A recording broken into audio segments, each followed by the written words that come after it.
Hoje nós vamos falar sobre como a vitória na sua vida requer muita disciplina. Esta é uma série sobre disciplina e domínio próprio. Eu sei que vocês querem muito ouvir isso. Eu li para vocês na noite passada algo em Êxodo 32, verso 25, que basicamente diz porque as pessoas não tiveram restrições nos seus comportamentos e porque eles perderam o domínio próprio e não tiveram disciplina, os seus inimigos zombaram deles. Eu creio que nós fechamos muitas portas, batemos muitas portas na cara do diabo, se nós agimos com mais disciplina e domínio próprio.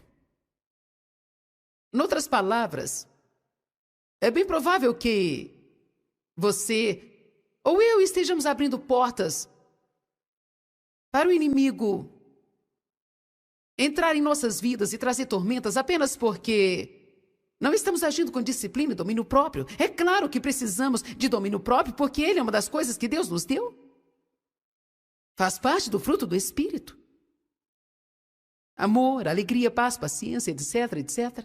Domínio próprio. Digam assim, eu tenho domínio próprio.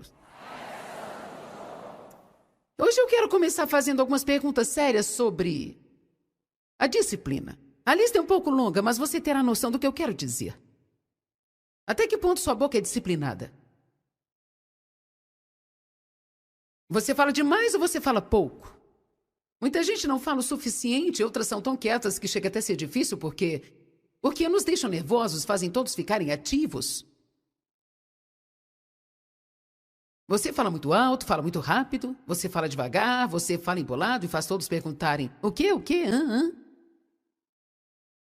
Você fofoca, critica, conta segredo dos outros. Você fala sem medir o peso das suas palavras. Você sabe ouvir ou só quer falar?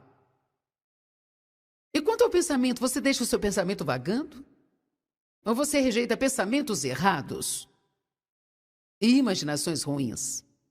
O que eu quero lhe perguntar é, você está agindo com alguma disciplina e domínio próprio nos seus pensamentos e palavras? Você gasta tempo meditando na palavra de Deus? A Bíblia nos manda fazer isso. Você diz, eu não sei meditar. Sim, sabe. Se você sabe se preocupar, sabe meditar. Porque meditar é remoer a mesma coisa várias vezes, analisando por todos os ângulos possíveis. E é exatamente o que fazemos quando nos preocupamos.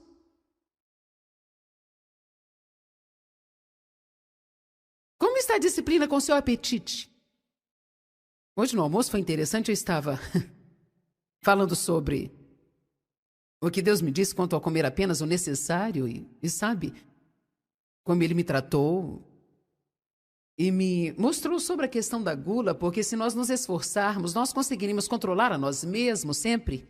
Eu almocei com 5 pessoas e foi servido pão com manteiga antes do almoço e ninguém comeu o pão, gente.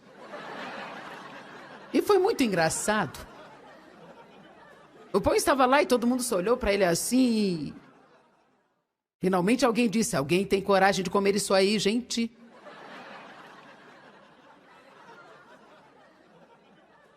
Então, sabe,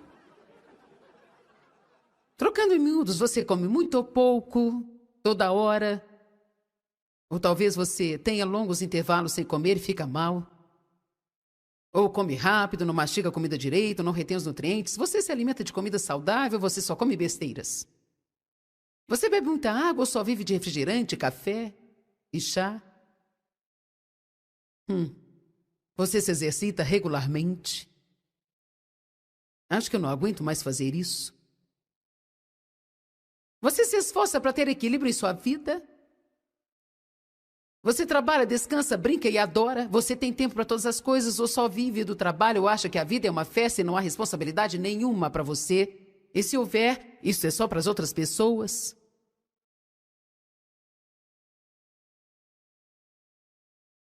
Você gasta muito dinheiro, você está poupando dinheiro, construindo algo para o seu futuro? Você tem disciplina nas suas contribuições? Ou você oferta muito, talvez com motivação errada? Sabia que a Bíblia manda você saber a situação do seu rebanho? Veja, sabe, quanto tempo tem durado o seu talão de cheque?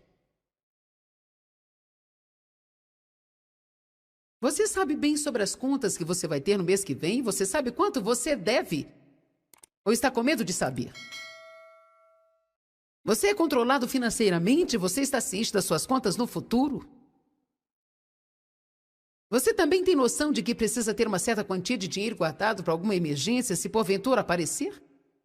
Ou você não planeja nada e sempre que algo inesperado acontece, tudo que você faz é repreender o diabo?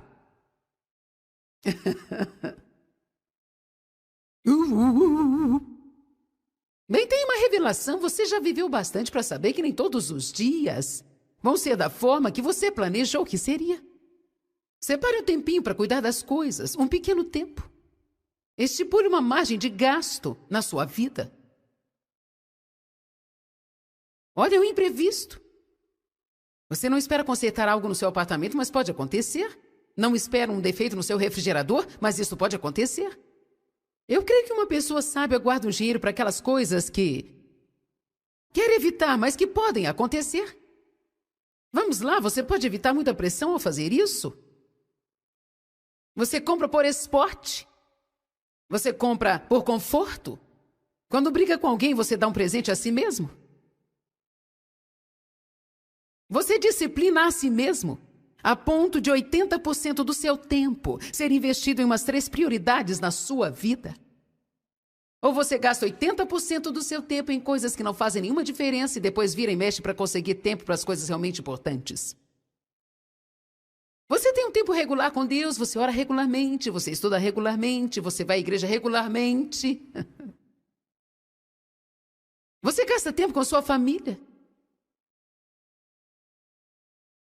Você passa tempo nutrindo e desenvolvendo relacionamento com outras pessoas, ou você não consegue ser um bom amigo para ninguém. Você pode ser amigável com todos, mas não consegue ser um bom amigo para todas as pessoas. Saiba que você pode manter vários e muitos bons e próximos relacionamentos. E você decide como esse relacionamento vai ser. E quando você decide isso, você precisa investir tempo nisso, porque você não consegue ter um bom relacionamento sem ter tempo para isso. Não fique achando que alguém na sua casa vai te amar para sempre só porque você mora lá.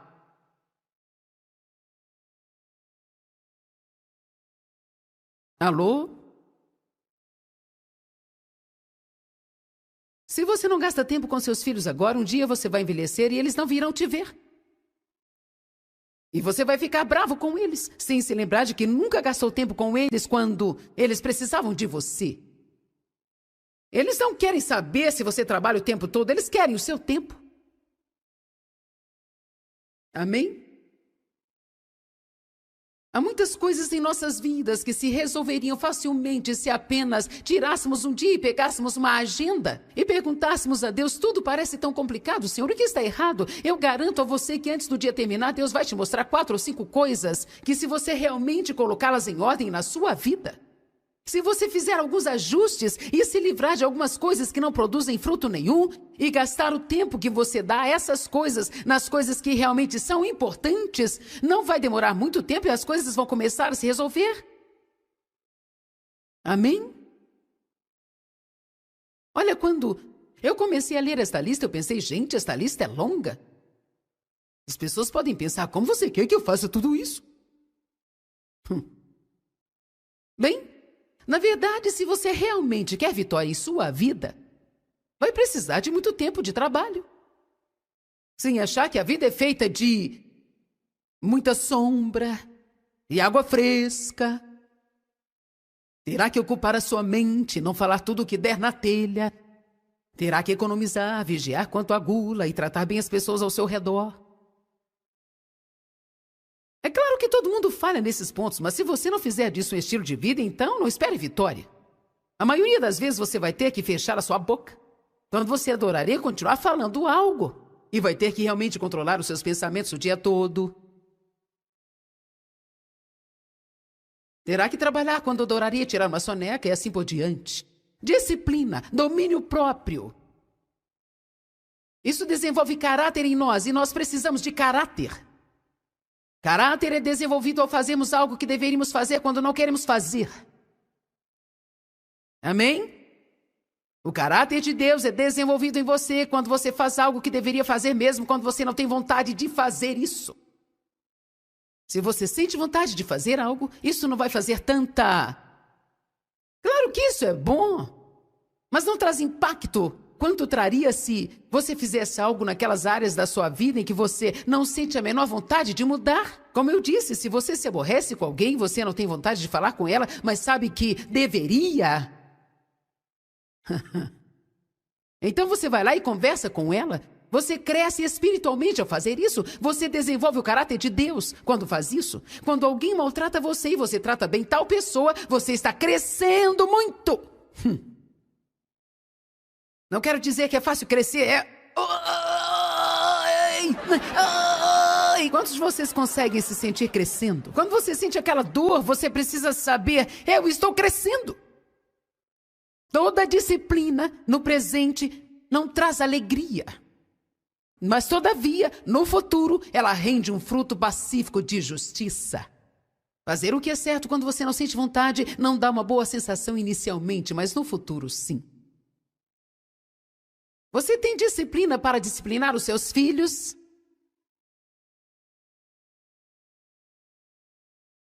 Quero que isso fique gravado. Você tem disciplina em si mesmo para disciplinar os seus filhos. Porque, sabe, às vezes é bem mais fácil deixar para lá. Não é muito agradável punir um de seus filhos, deixá-lo sem sair de casa por uma semana.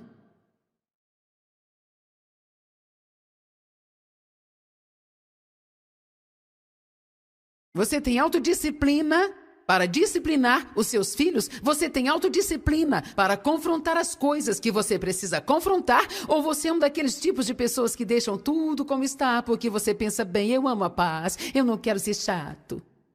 Você pode até amar a paz, mas você não a terá realmente. Você não terá paz concreta se você deixa tudo como está, porque vai chegar uma hora em que as coisas vão sair do controle, sabe? Amém? Cedo ou tarde você terá que resolver o problema. E vai ser um problema tão grande que você vai desejar cair morto diante dele, sabe? Você precisa enfrentar as situações que vierem na sua vida.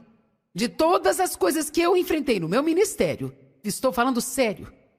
De todas as coisas que eu enfrento no ministério, o mais difícil não tem sido viajar, não tem sido estudar, o mais difícil não tem sido trabalhar. A coisa mais difícil que eu tenho que tratar é ter que constantemente lidar com as coisas. Constantemente confrontar as situações e tratar das coisas e corrigir pessoas e tratar as coisas e tratar as coisas. E tratar com mais coisas. E tratar com as discussões. Sabia que manter a paz entre 510 funcionários em outros escritórios exige trabalho pesado, gente? Mas sabe, se eu varrer a sujeira para debaixo do tapete, não demora e o diabo vai atingir meu ministério. E eu não vou dar esse gostinho para ele. Amém? Você cuida bem do que é seu? A sua casa está limpa e em ordem? Em quais condições o seu carro se encontra agora? Não ande por aí com um carro imundo, cheio de lixo, com um adesivo no para-brisa. Dizendo a todos o quanto você ama Jesus. Ultrapassando o limite de velocidade. E parando em lugares que são proibidos e que prejudicam as outras pessoas. Amém? Uhul!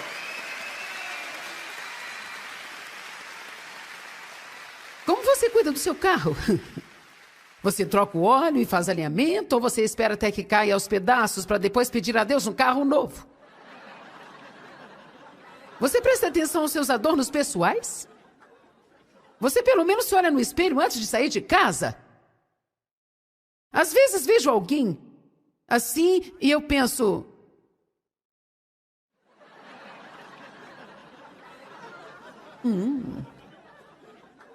Você se olhou no espelho hoje?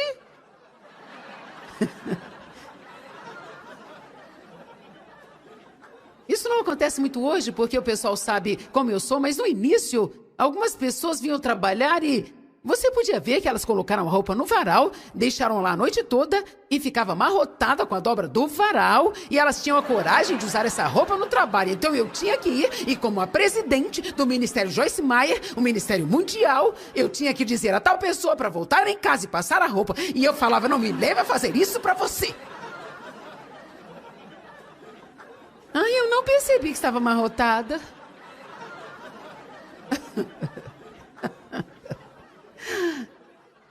Parte do nosso trabalho na vida é olhar. Não é bom? Vamos aprender isso nessa noite. Está tudo bem, gente?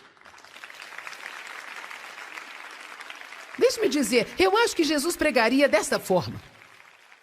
Eu acho que ele entraria nas áreas que talvez não parecessem tão religiosas, mas que fazia grande diferença em Vitória e causava um enorme impacto. Deus nos deu um espírito de domínio próprio. Ele nos manda ser temperantes. A Bíblia diz, seja equilibrado, porque o seu adversário, o diabo, anda ao derredor, rugindo como leão, procurando a quem ele possa devorar. E temos que resistir a ele com fé inabalável, vivendo com equilíbrio, vivendo com sabedoria. Não dá para resistir ao diabo se você tiver uma vida devassa. A Bíblia fala sobre a mulher devassa e nós temos a tendência de levar tal exemplo para a área sexual. Pode ser, sim, aplicado a essa área, mas com certeza há um monte de pessoas devassas. Nós precisamos controlar mais as coisas. Vamos lá? O que isso tem a ver com milagres? Eu vim aqui nesta noite para descobrir como eu posso ter a minha vitória, sabe, Joyce? Eu não vim para ouvir sobre disciplina e domínio próprio, sabe? O diabo já está me cansando e eu quero que você me fale como eu consigo me livrar dele. Bem, queridinhos, eu vou dizer. Limpe a sua casa, lave o seu carro, pague as suas contas, passe as suas roupas.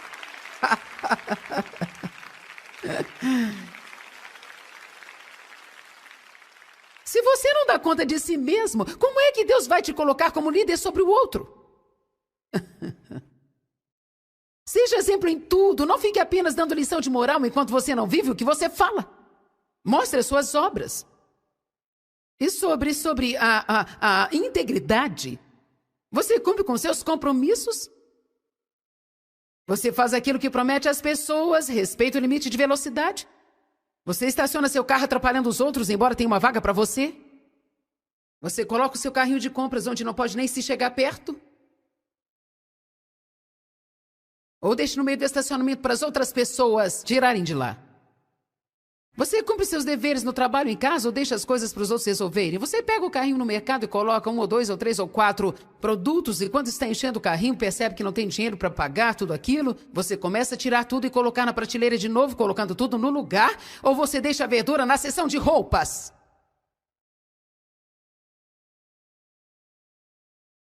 Quando você está vendo algumas roupas na loja, você tira algumas coisas do cabide, você volta e coloca no lugar, ou você deixa lá de qualquer jeito? Ou chuta elas?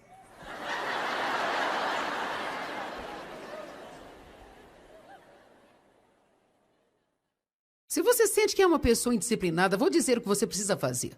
Você não deve se desesperar. Mas você precisa começar a ajustar as coisas uma de cada vez. Sabe, isto pode até parecer uma montanha de problemas que você não faz ideia nenhuma de como poderá resolver tudo aquilo que precisa. Mas uma coisa é certa, Deus vai se agradar de você quando ver você continuando no propósito e prosseguindo. Mesmo se você não chegou, Deus vai se agradar se pelo menos você estiver prosseguindo. Comece a ajustar as áreas da sua vida que estão fora de ordem. Sempre fazendo o que Deus manda você fazer. Talvez essa seja uma das mensagens que não trazem prazer ouvir, mas com certeza trará alegria mais tarde se praticada. Eu sei que muitos pensam, preciso limpar a minha casa, eu tenho que manter o peso, eu abusei do talão de cheques no último ano. Meus filhos estão sem controle nenhum e sabe, tudo que você quer é chegar em casa e colocar um travesseiro sobre a sua cabeça. Porém, mais cedo ou mais tarde, você vai ter que levantar e tudo vai estar do mesmo jeito. 1 Coríntios 9:25. Qualquer atleta no treino conduz a si mesmo ao equilíbrio. Ou seja, disciplina a si mesmo. Ele disciplina a si mesmo. Ele disciplina a si mesmo. Ele não espera que alguém caia do céu e faça isso por ele. Ele restringe a si próprio em todas as coisas. Na sociedade hoje, as pessoas não gostam de restrições. Querem a tão chamada liberdade. Mas sabe, a verdadeira liberdade não é ser capaz de fazer qualquer coisa que você queira, a qualquer hora que você quiser. A verdadeira liberdade é você não fazer alguma coisa se você sabe que aquilo não vai ser o melhor a se fazer.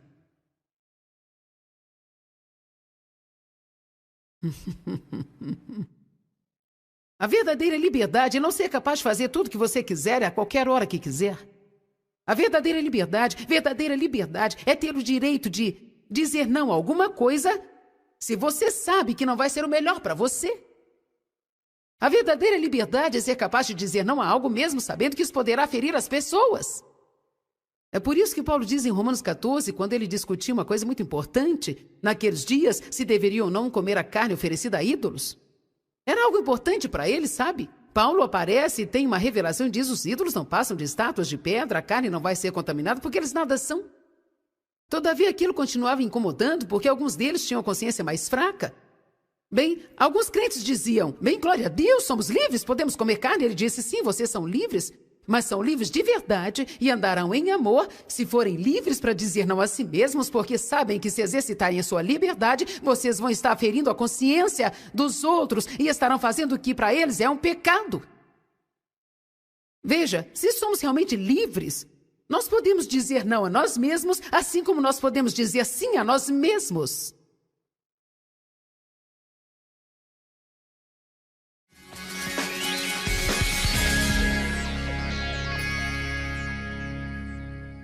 Eu quero lhe fazer algumas perguntinhas. Você é uma pessoa disciplinada? Será que você empenha 80% do seu tempo nas 3 coisas mais importantes da sua vida? Eu amo fazer tais perguntas a mim mesma. É muito fácil perder de vista as nossas prioridades e quando isso acontece, sabe, tudo na vida parece ir por água abaixo.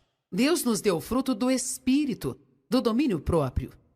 E a Bíblia nos encoraja a nos disciplinarmos. E eu creio que você quer isso.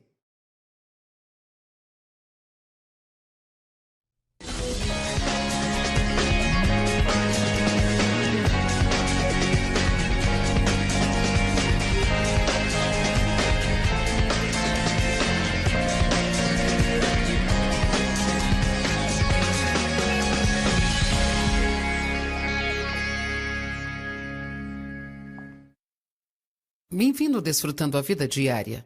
Você pode não estar desfrutando da sua vida no momento porque você experimentou uma perda ou algo que recentemente te feriu e entristeceu você. Mas eu quero te encorajar. A tristeza pode ser parte de um processo, pode ser algo que você está passando agora, mas isso não será para sempre.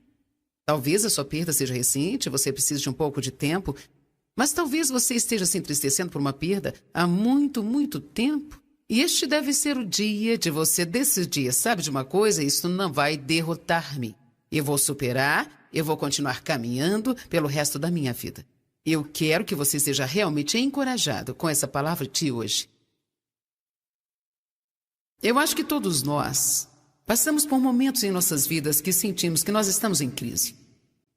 Mas existe um ponto alto na crise porque a crise requer que você tome uma decisão. E quando você chega no ponto de crise, isso requer que você tome uma decisão.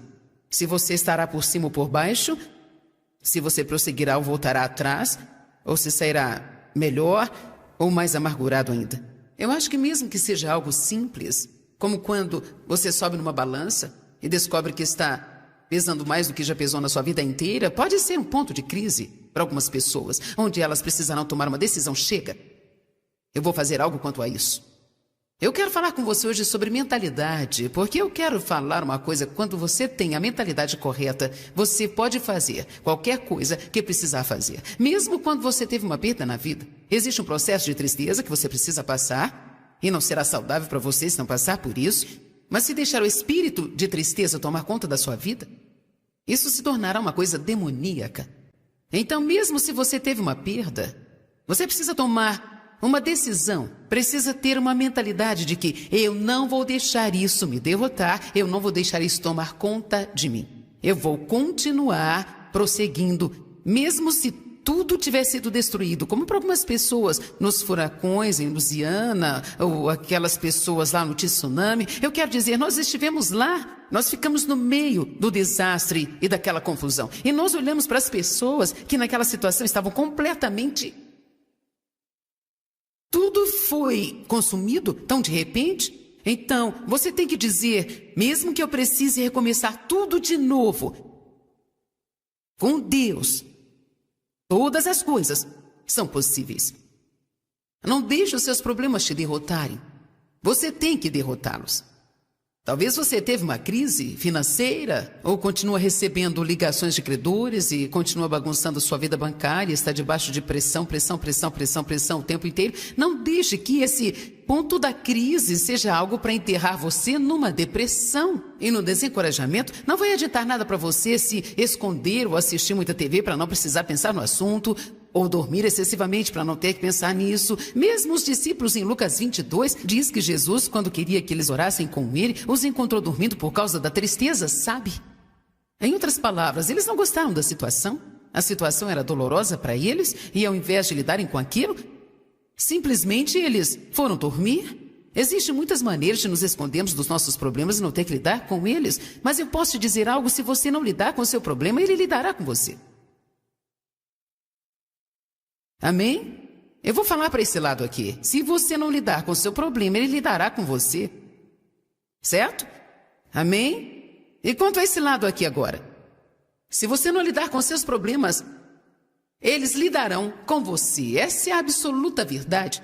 Mais cedo ou mais tarde, eles vão te alcançar se você não lidar com eles. Deus dará a você a habilidade de lidar com as coisas e fazer o que for necessário ser feito. Porque a Bíblia diz esta verdade. Eu posso todas as coisas através de Cristo que fortalece-me. Então, se alguém aqui sente que você está no ponto de crise agora, então deixe isso ser algo positivo na sua vida. Se você está cansado do fardo do débito, então tome uma decisão. Vou pagar minhas contas. E ponto. Farei o que for preciso fazer para sair das dívidas. Se isso significa que eu precise parar de gastar dinheiro por 5 anos, se eu tiver que esperar 5 anos para comprar alguma coisa que eu quero muito, eu vou fazer o que for necessário para não ter essa pressão sobre a minha vida nunca mais, nunca mais.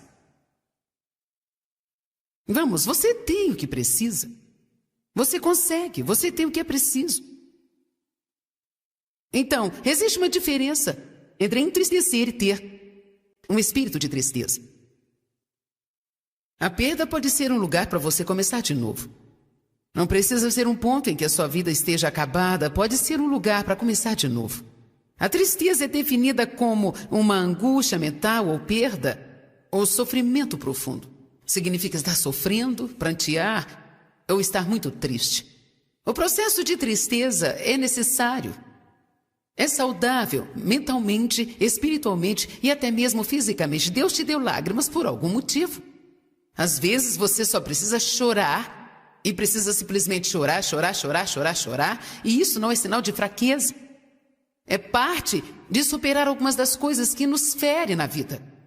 A Bíblia diz que Deus guarda todas as suas lágrimas numa taça. Então, o processo de tristeza é normal. Se você é cristão e está tentando andar pela fé, e você perdeu algo e está passando por um tempo difícil, se você encara dias em que está passando pelo processo de tristeza e você está chorando, isso não significa que você é fraco, não tem fé. Significa que você está passando por um estágio, mas você não deve continuar lá. Abra em Deuteronômio, capítulo 34, verso 8.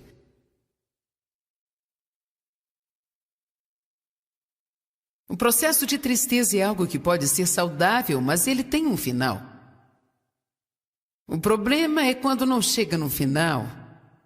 Se você ainda está chorando por algo que você perdeu há 5 anos atrás, há uma chance de você ter um espírito de tristeza sobre você. Precisamos orar por você e te ajudar a ver e quebrar essa coisa da sua vida.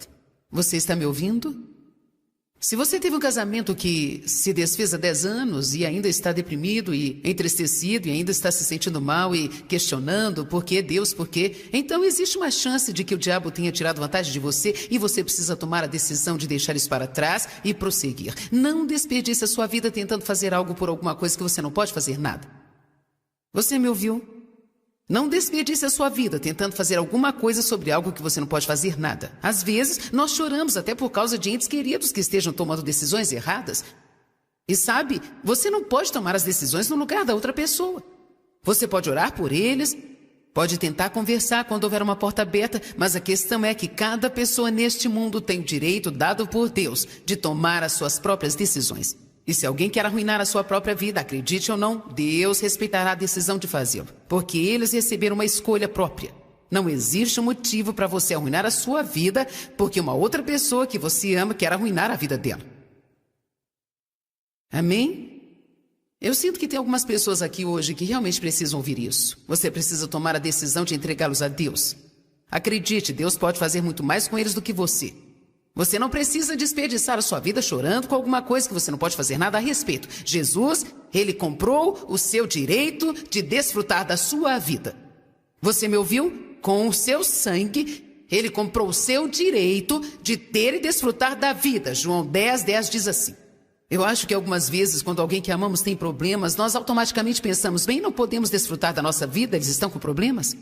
E sabe, existe um tempo para chorar com as pessoas, mas sabe, tem pessoas que na verdade não querem superar seus problemas. E não importa o quanto você tente fazer por elas, elas estão determinadas a não superar isso e mesmo que consigam superar, elas arrumam um outro problema qualquer.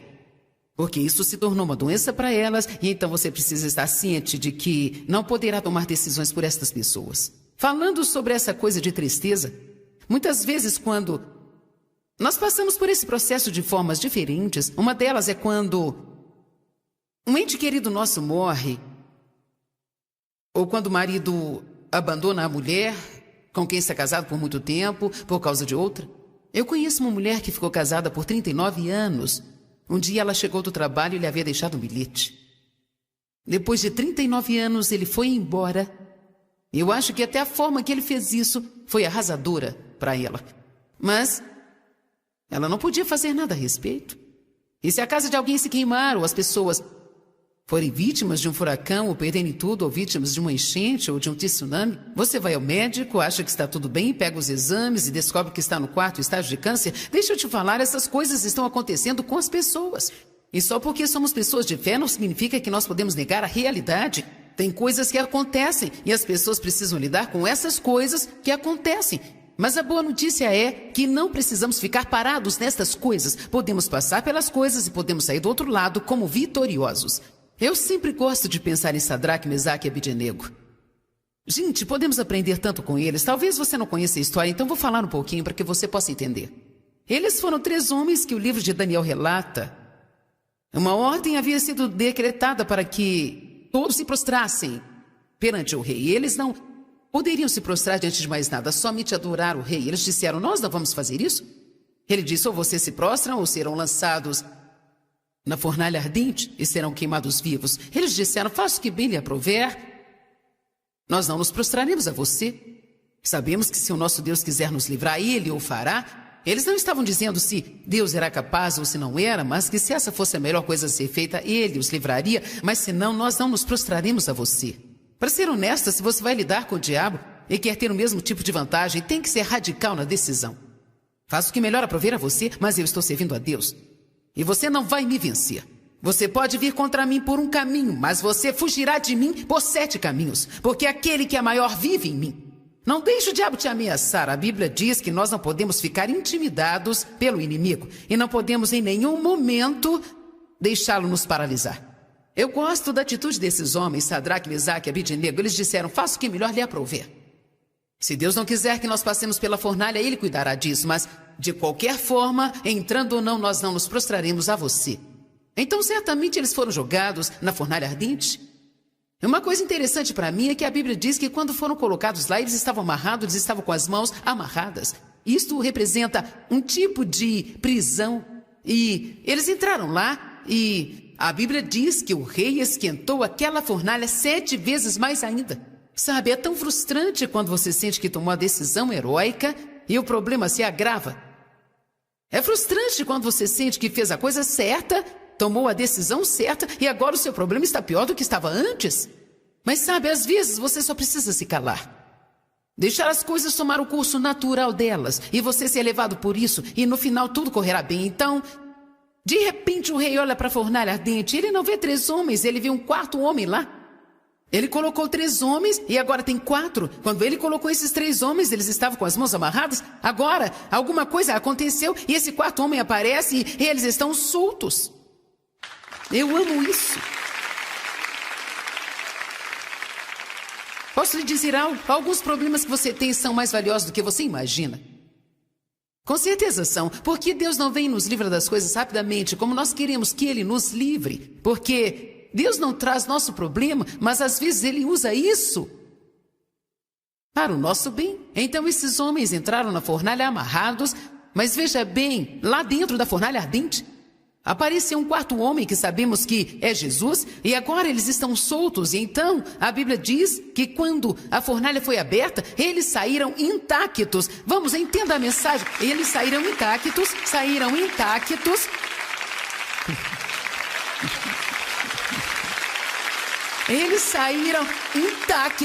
Eu amo essa parte. Eles nem sequer cheiravam a fumaça.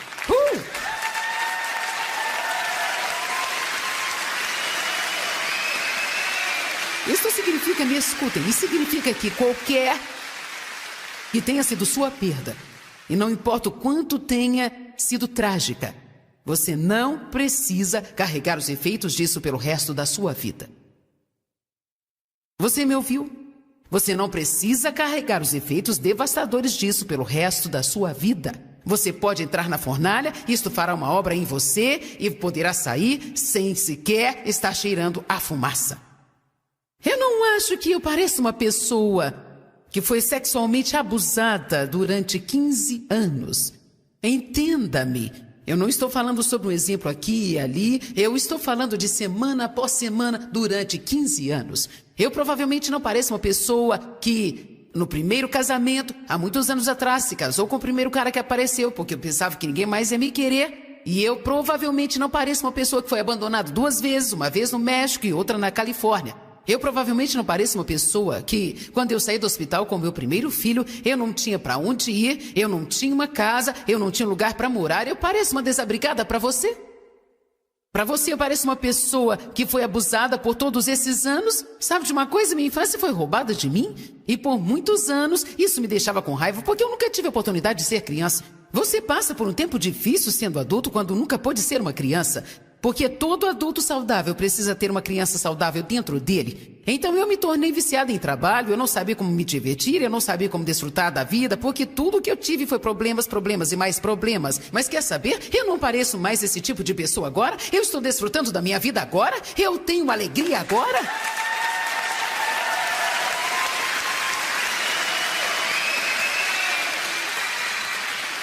Mas eu quero compartilhar algo com você. Chegou um tempo em que passei por um tempo de crise. Eu estava doente, insatisfeita e cansada. Eu disse que eu estava doente, insatisfeita e cansada. Eu estava cansada de ficar deprimida e desencorajada de ficar desencorajada. E, na verdade, eu estava indo à igreja sempre e estava fazendo algumas coisas e, sabe, flutuando um pouco no meu barquinho de religiosidade, como todo mundo faz. Às vezes você tem que ser radical. Às vezes é necessário sairmos dos padrões normais e, às vezes, você precisa deixar algumas pessoas com raiva e se aproximar de Deus dizendo assim: Deus, eu não vou viver assim mais. Eu não vou viver desse jeito mais. Eu sei que tem uma resposta e eu vou encontrar essa resposta. Eu me recuso a viver dessa forma. Eu não vou deixar essa tristeza, abatimento, depressão e desencorajamento. Eu não permitirei essas roupas de velório sobre mim mais, nunca mais. Mas lembre-se agora, existe um tempo para o choro e o abatimento. Existe um tempo para chorar. Quando você teve uma grande perda na sua vida, precisa cuidar da sua ferida. Você precisa passar e provavelmente não existe nada que seja melhor para curar isso do que o Espírito Santo e o tempo. Simplesmente tempo. E quando você tentar não passar por esse tempo, isso sempre te atrapalhará. Então siga em frente, passe pelo processo. Mas lembre-se que tem um tempo que Deus vai dizer: agora é tempo de se levantar. É tempo de prosseguir. Se alguns de vocês estão passando por esse tempo agora e você está passando por momentos difíceis para começar a se levantar, Então eu quero te ajudar com isso hoje. Vamos olhar em Deuteronômio 34, no verso 8. Eu creio que existe uma grande mensagem aqui. Diz assim: os israelitas choraram por Moisés. E você precisa se lembrar que Moisés foi uma pessoa muito, muito importante na vida dos israelitas. E os israelitas choraram por Moisés. Vamos mostrar uma figura clara aqui. Eles estão chorando, se lamentando. E eles choraram por ele nas planícies de Moabe por 30 dias. Então terminaram os dias de choro e de pranto por Moisés. Agora, eu não estou falando que se você perder um ente querido, terá 30 dias para superar isso. Mas, para ser muito honesto, de acordo com a lei que eles tinham, eram dados a eles 30 dias para prantear e depois, pela lei, eles tinham que prosseguir. Veja, algumas vezes a melhor coisa que você pode fazer quando está magoado é simplesmente seguir em frente e continuar caminhando. Eu me lembro de uma vez que algo sério aconteceu com um dos meus filhos. Isso foi quando eles eram adolescentes. E eu fiquei tão chateada que eu pensei que nunca poderia superar. Eu tinha uma conferência no fim de semana. Sabe, quando você está comprometido a fazer alguma coisa assim, você não pode ficar em casa só porque surgiu um problema. Então eu tinha que fazer a reunião assim mesmo. E eu, na verdade, estava ficando no quarto que tinha um apartamento pequeno no lugar onde nós estávamos tendo as reuniões. Era um centro de convenções e nós voltávamos lá no intervalo das reuniões e eu chorava muito e depois saía e fazia minha sessão e depois voltava e chorava mais ainda. E eu me lembro como isso foi difícil para mim. É difícil quando você passa por coisas assim. Eu me lembro que durante aquele tempo eu ficava como... Eu não sabia o que eu podia fazer. Eu estava tão machucada. A dor estava dilacerando a minha alma. E quando a conferência acabou, eu voltei lá para minha casa e me levantei e eu pensei, o que eu vou fazer? E a única coisa que eu sabia é que eu precisava prosseguir. Então eu vesti a minha roupa e encaminhei-me para o escritório e era como se eu estivesse caminhando no sonho, como se nada fosse real e eu estivesse atordoada. Mas no fundo eu sabia que eu não podia ignorar tudo como se não fosse nada e ficar sentada lá no meio dessa coisa e deixar isso me consumir, sabe? Então, algumas vezes em que você não puder fazer nada, continue prosseguindo, faça a caminhada. Saia lá fora, debaixo da luz do sol e faça uma caminhada e conte para Deus sobre os seus sentimentos. Mas não se torne como o homem aleijado que sentou-se perto do poço por 38 anos, lidando com a mesma coisa muitas e muitas e muitas e muitas vezes. Quando Jesus o viu, ele disse, você tem certeza que deseja ser curado? Você realmente quer ser curado? E sabe de uma coisa? Eu sei que tem pessoas aqui que estão feridas. Não quero que interprete mal o que estou dizendo. Estou ensinando porque eu tenho compaixão. Mas se você ainda está pranteando por alguma coisa antiga desse jeito, isso ainda está afetando a sua vida. Eu acho que talvez eu precise te dizer hoje que Jesus disse para as pessoas, você realmente quer ser curado? Veja, às vezes nós nos tornamos viciados em nossos problemas. Às vezes nós nos tornamos viciados em nossas confusões. E estamos andando confusos há tanto tempo que isso se torna uma forma de vivermos. E nós não conhecemos outra forma de vida. Bem, olhe na sua Bíblia, a Bíblia diz que nós devemos ter alegria. A Bíblia diz que devemos ter paz. A Bíblia diz que existe um tempo de choro, mas também existe um tempo de colocarmos isso de lado. E sabe o que deveríamos fazer? Ajudar as outras pessoas. Vá e faça alguma coisa por uma outra pessoa. Às vezes você precisa desligar a sua mente porque já fez tudo que podia e não tem mais nada a fazer a respeito. E você precisa esperar até que a cura chegue. E a melhor maneira de receber essa cura para sua alma é encontrando alguém que esteja ferido e semear na vida dessa pessoa e ser uma bênção para ela.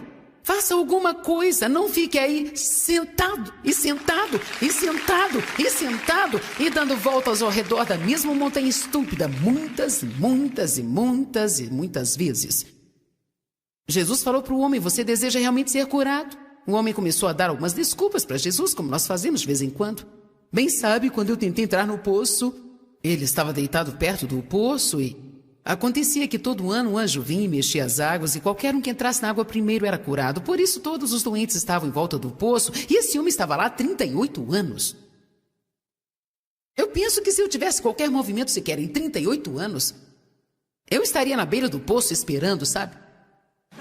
Quero dizer, 38 anos é tempo longo para se fazer um progresso. Se você andasse pelo menos meio metro por ano, mais cedo ou mais tarde chegaria lá. Eu estaria na beira do poço e eu teria tomado uma decisão no ano que vem. Quando o anjo chegar, já estou na água. Se eu afogar, tudo bem, mas eu não vou ficar assim mais.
Você está ferido? Você sente como se estivesse parado na sua dor ou parado nas suas circunstâncias? Sabe de uma coisa? Não existe um problema que você não possa vencer com a ajuda de Deus. Nós podemos passar por coisas e sairmos vitoriosos. Frequentemente alguém pergunta, como você está? E nós respondemos, estou passando por isso, passando por aquilo. Mas a boa notícia é, você pode passar, e passar significa que você pode chegar do outro lado com a vitória.